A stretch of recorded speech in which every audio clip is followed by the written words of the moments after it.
Okay, so just showing you how I've taken this very basic improvisation and converted it, orchestrated it, arranged it into MuseScore.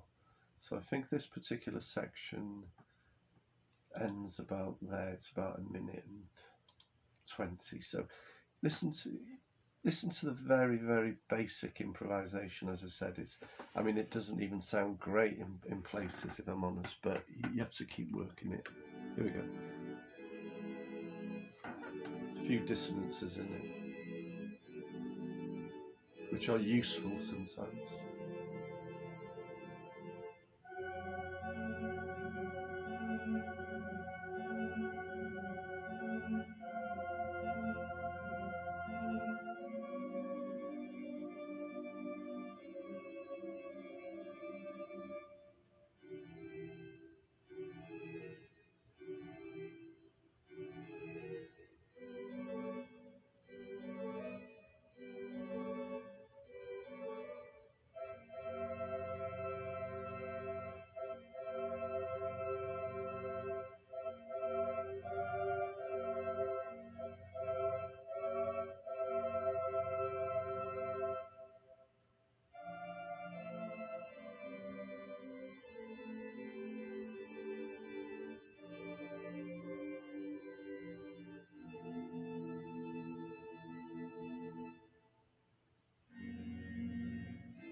Okay, that's as far as I've gone.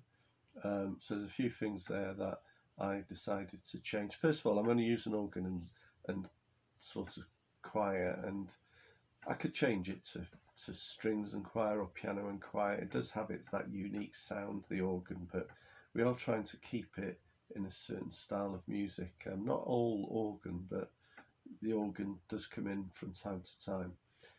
So anyway, I use this as a kind of um, a starting point, like a blueprint. Here's an example here where you've got an interesting sort of section. I did this purposefully bitonal. So I had an F sharp major chord, um, and over which I suspended an A minor chord. So I'm just looking at it. No, it's C major actually. So it's a C major in second inversion over a root F sharp major chord. So it gives you a really nice kind of dissonant, spooky quality,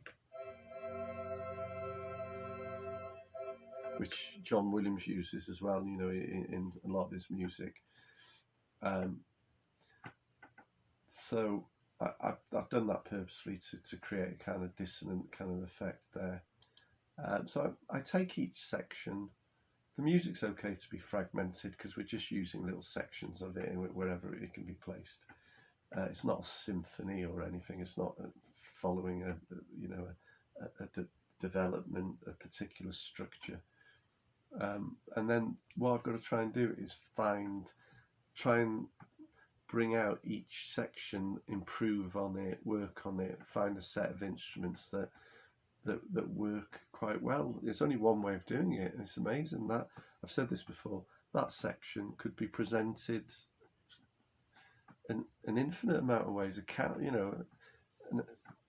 A lot of ways. Maybe not infinite, as I said before, but so with different instruments you could change it slightly, double it, etc. I've done this before, so that's why my challenge was with this. Some of these sections I changed a lot, if I'm honest with you. Now this, I remember I went into brass here and then brought in. I tried various ideas with this, and I even reshaped the melody. I put some choir in, some soprano, and tenors and basses. I did a lot of swapping and changing and bringing in one part and taking out another part. You've got to play it by ear, no pun intended. So you've got to listen to it and obviously decide what works. And you've got to go with one idea that sounds good, and obviously you can't spend too long on each section, otherwise you'd never get anything done. But because I've got 40 minutes of music to wade through, so this is 1 minute. So, that's it in its basic form. This here really changed because I changed these crotchets, these sort of detached crotchets here into a quaver figure, and I put in octaves, added a harp and all sorts of con legno. I went con legno here with the double basses and the cellos. I imitated an octave lower, that sort of thing. So I did a lot of extra stuff here, brought in the brass, did lots of little swells and things, and so this is just the starting point to create your own orchestration. So this is my final work. I won't go through every single detail, but you can see the opening section here. I just did it as brass to start with. Then I went into sped it up as well. The other thing is I changed the speed on some of them. I went from 80 to 120 to 124. So I brought in this nice little harp sorts of rhythm here, this ostinato sort of bum bum bum bum bum bum bum bum, and then the cellos and double basses there, trumpets. I worked on the trumpets how I wanted the phrasing. I actually changed that phrasing quite a bit. If you look at the phrasing there, the little motif that's just there. You can see it's hidden, and I changed it slightly. I didn't want it. I tried it. It's just a repeat there, and I just thought it was a bit too predictable as a repeat. So I actually did a little sort of swell there, a little crescendo with a sforzando sort of accented chord at the end of it. So there's lots of changes. I went through and decided, and then I brought the choir in here. Added trumpets on the second section there. So this is where you can see the sustained chords there. So I use that as a guide and think, oh, that'd be nice with the voices there, sustaining. This is why I'm rushing it a bit. This is why I like using this, because it gives you ideas of orchestration. Oh, look here, I could just do pizzicato strings, or and then you can see it in sections, and you can sort of think, well, if I've used brass a lot here, then it's time to bring in the strings, maybe bring in some organ here, some choir there. So you try and keep it varied as well. So this all amounted to about a minute of music. As I said, I'm not going to spend too long because I'm doing this on video, and I think it runs out quite quickly, the video on this mobile. And then here I went into a sort of softer section, just sort of strings and harp here, and then some low brass coming back into. Spent a lot of time on the articulations here. I wasn't happy with how it was sounding, and I brought in some suspended cymbals and some low. Is that Timps? Is it? I'm not sure what that is. Nice bass trombone. Let me just have a quick look at that, because I've just sort of forgotten what I actually arranged there. Oh, it's just the organ. Yeah, it's a low sort of pedal on the organ there with the contrabass. So I brought in some low notes here, which I don't think that was in the actual score there, but I decided I'll bring those in really low. So there's all sorts you can do and add. So I'm just play this now, and I'll just tweak the speakers, because I do have to remix this after, because MuseScore, which I've said before, it goes extreme dynamics. So you might say, well, why don't you just write mezzo piano instead of mezzo forte? Well, it's not that simple, because an instrument can actually sound on mezzo forte quite nice, and then you put it on mezzo piano like the harp or something, and it just disappears. You don't even hear it. It's so quiet. There's such extremes of dynamics. So what I have to do is try and get a reasonable quality sort of sounding recording, and then I have to mix it in Audacity.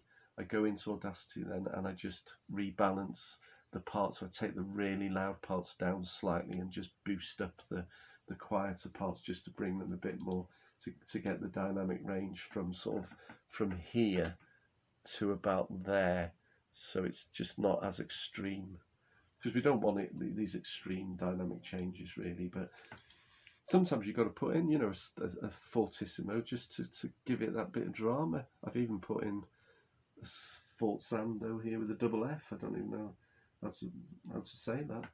Sforzando. Sforzando. I don't know. I'll have to check that. Double fortezando. Must be a way of saying it.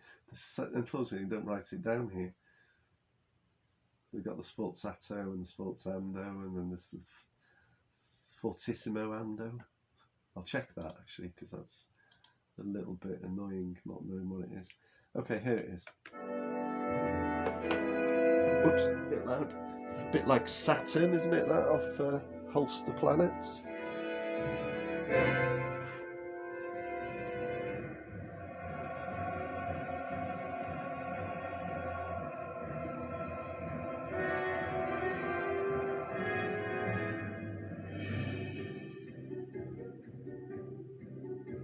Con Legno.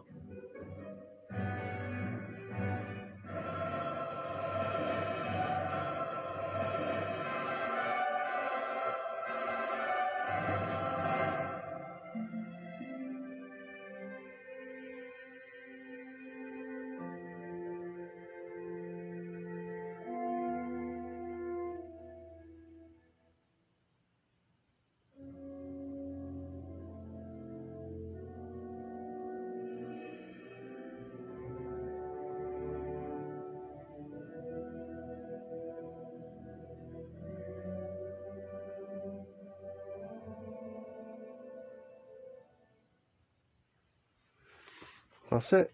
So you can hear it's a big change. A lot of differences.